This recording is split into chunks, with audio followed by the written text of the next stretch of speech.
la unidad y la humildad. Ese es el fundamento del amor entre nosotros. Y vamos a ir a Filipenses, capítulo 2, versículo 1 al 5. Dice: la humillación y exaltación de Cristo.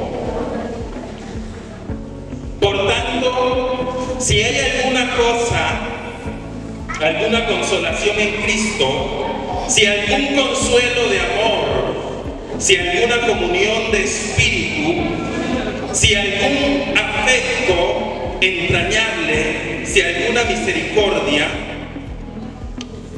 completad mi gozo, sintiendo lo mismo, teniendo el mismo amor, unánimes, sintiendo una misma cosa.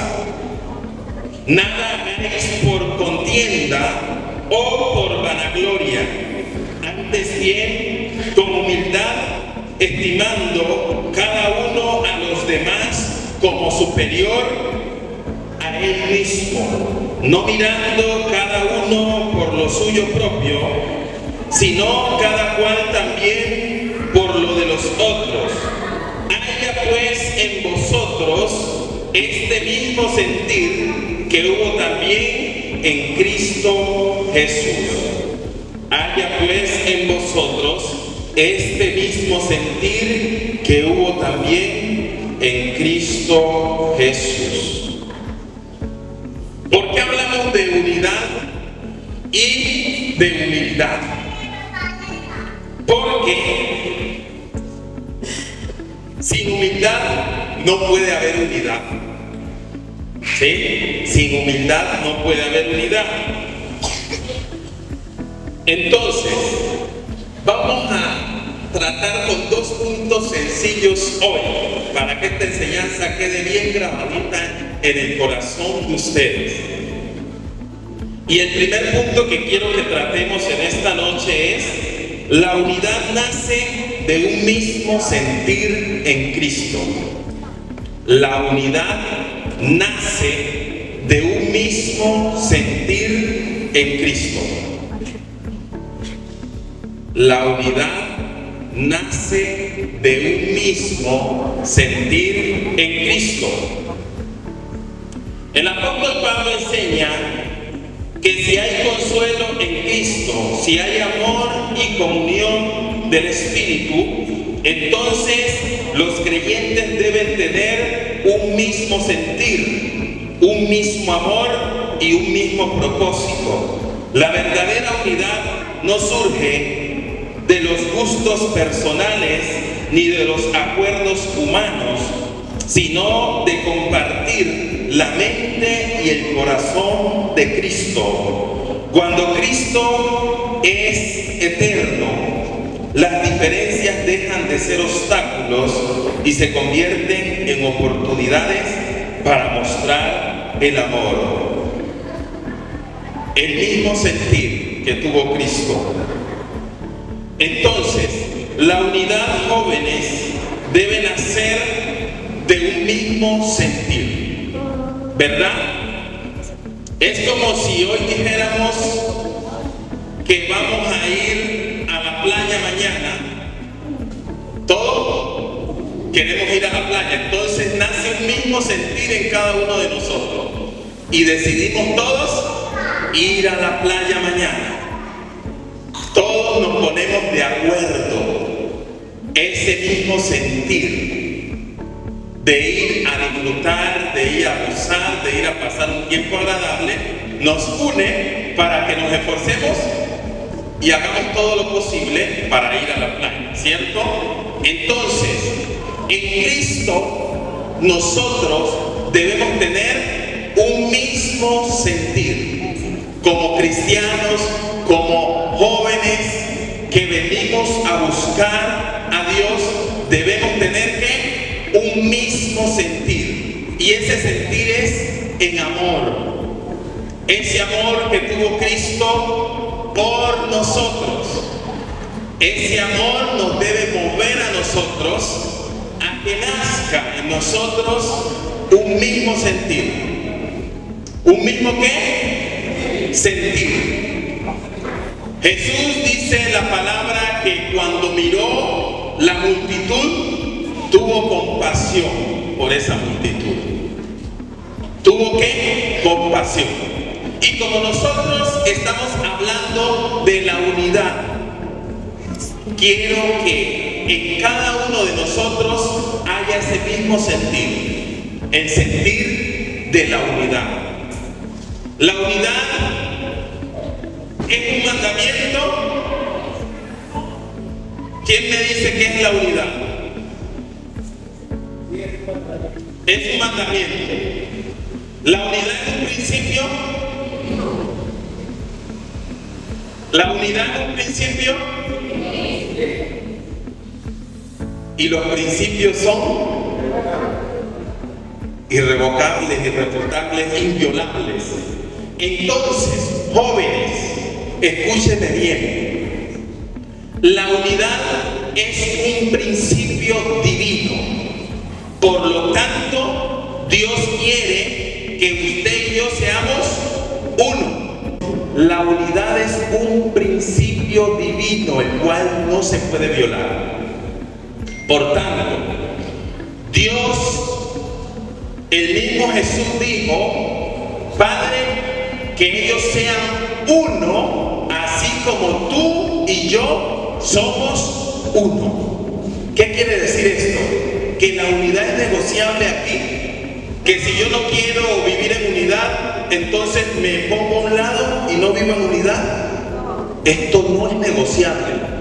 Es un principio divino. Y es nuestro deber, es nuestra responsabilidad vivir en unidad. ¿Sí? Pero durante todos estos meses hemos estado hablando de la unidad. La unidad en la familia, la unidad como principio divino, la unidad en la juventud. Pero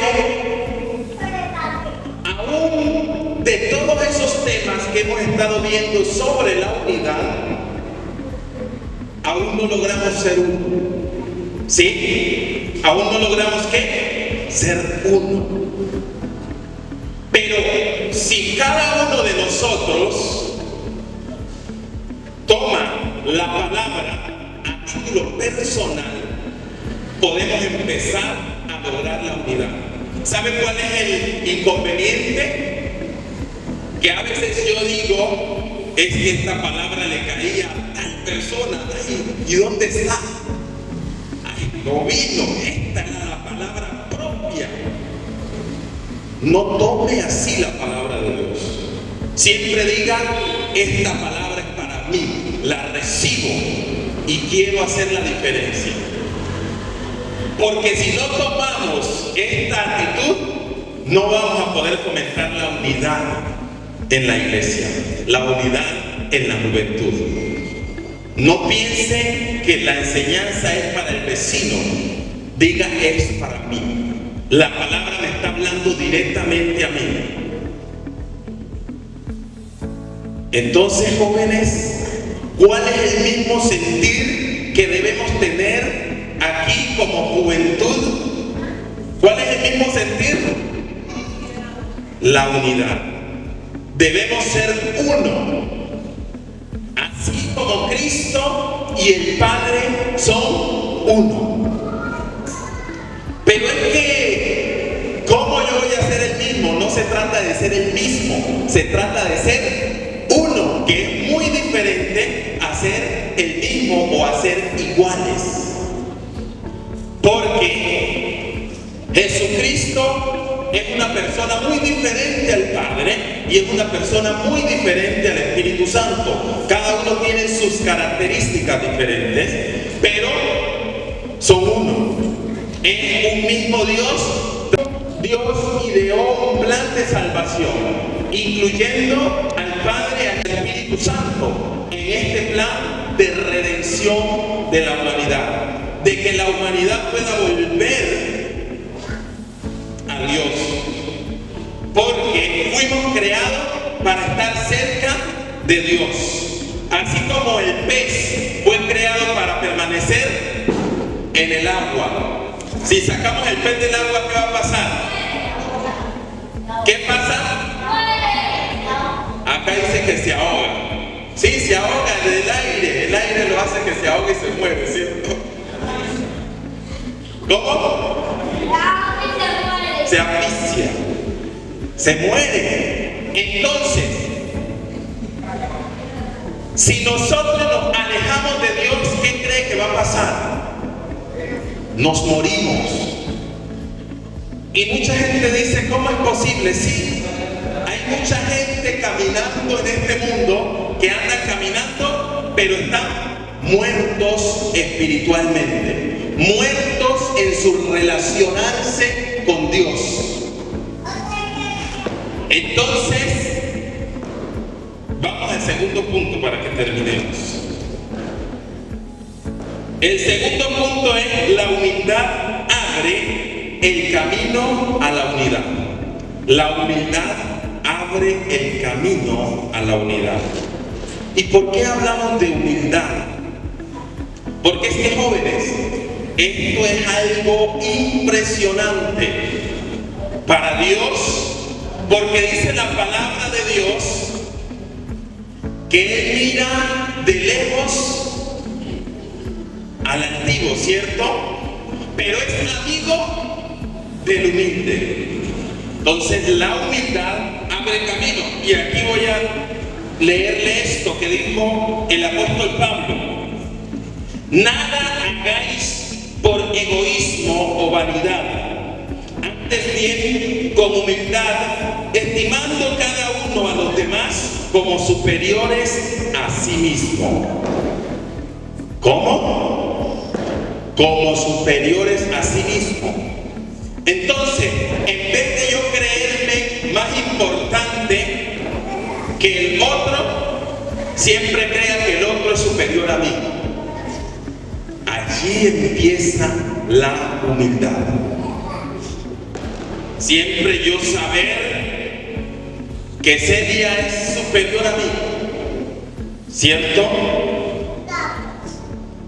Allí voy a mantener la humildad. Y por ello Jesús dijo: el más pequeño entre ustedes es el más grande en el reino de los cielos. Por ello el maestro de maestros se humilló hasta lo más sumo y empezó y agarró los pies de sus discípulos. No es como hoy, que los pies de nosotros andan envueltos en zapatos y en medias. De pronto uno tendrá un pecuetica por ahí, pero los pies de ese entonces eran en sandalia, había mucho barro. De pronto, como eran algunos pescadores, tenían callos. Esas uñas nunca habían ido al manicurista, ¿cierto? Y Jesús agarró esos pies y empezó con sus manos a lavarlos, demostrándole que la grandeza está en la humildad, no en yo creerme más que los demás o mirar a los demás por encima del hombro. ¿Y quién se cree? Sino que más bien debo que yo mirarle por debajo de los demás.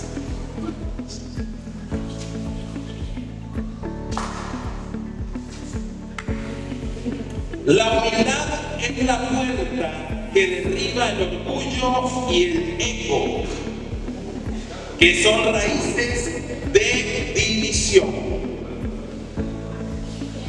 Cristo, siendo Dios, no buscó su propio beneficio, sino que se despojó de sí mismo para servir y salvar. Su actitud es nuestro modelo.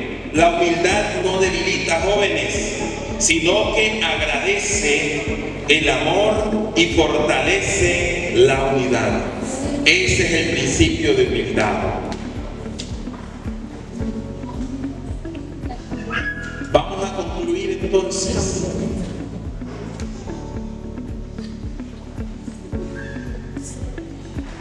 Si queremos que la iglesia, que nuestras familias y las comunidades reflejen el amor de Cristo, necesitamos dejar el yo primero. Necesitamos dejar el yo primero. Y vestirnos de la humildad de Jesús. La verdadera grandeza no está en imponer, sino en servir. No en exigir, sino en dar. Cada vez que eliges amar antes que competir, escuchar antes que discutir y servir antes que brillar, te convierte en el reflejo de Cristo. Se trata de servir, no de competir, no de brillar. Cuando Dios mira esa actitud en nosotros, sencillamente no nos respalda, se aleja de nosotros cuando nos creemos más grandes que los demás, cuando nos creemos la única Coca-Cola del desierto, cuando nos creemos que yo soy el único que puede hacer esto bien, que otro no lo puede hacer, y estamos equivocados. Dios pone reyes y quita reyes. Y a veces nosotros caemos en ese error. Pensamos que somos los únicos.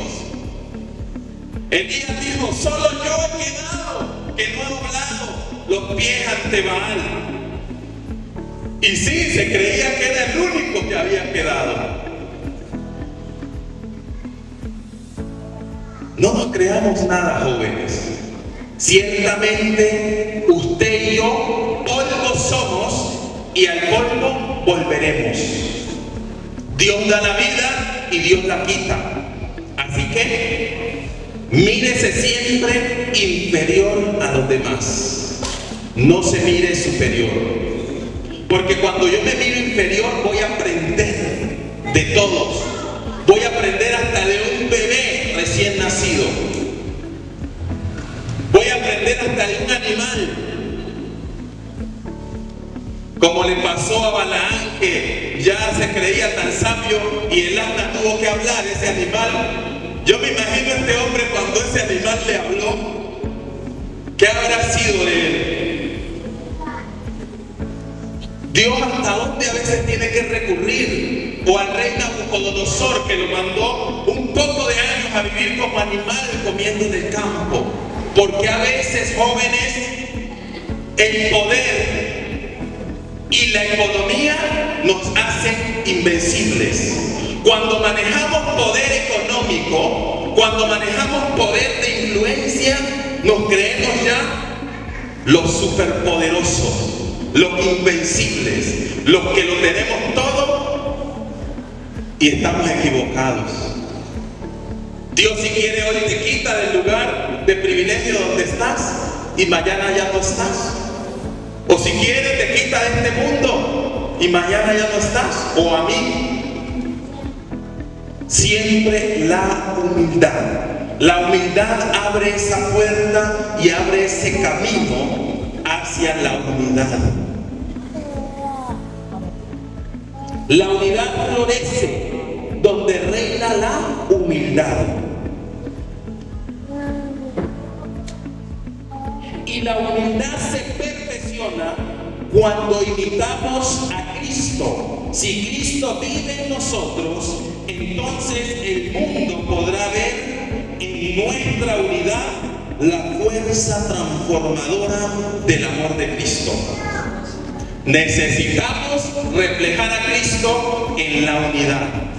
No que seamos los mismos, no que seamos una fotocopia del otro, sino que tengamos un mismo sentir de unidad. El mismo sentir que tuvo Cristo, de ser uno como Él y el Padre son uno. Cuando nos casamos, en la Biblia está el pasaje que dice: y ahora los dos serán uno solo. Y entonces aquí hay algunos que no han entendido la unidad. La unidad no se trata de unicidad. Porque ¿cómo comprender entonces que un hombre y una mujer al unirse en matrimonio van a ser uno solo. ¿Serán la misma persona? No, son dos personas diferentes, pero ahora trabajan por un mismo propósito, que es sacar un hogar adelante. Y cuando ya tienen familia, sacar esa familia adelante. El uno va a trabajar, el otro se queda en la casa, los dos trabajan. ¿Pero para qué? Con un mismo objetivo, que es mantener esa familia. Y ese es el mismo principio de unidad entre el Padre, el Hijo y el Espíritu Santo. Salvar a la humanidad, volvernos a Dios.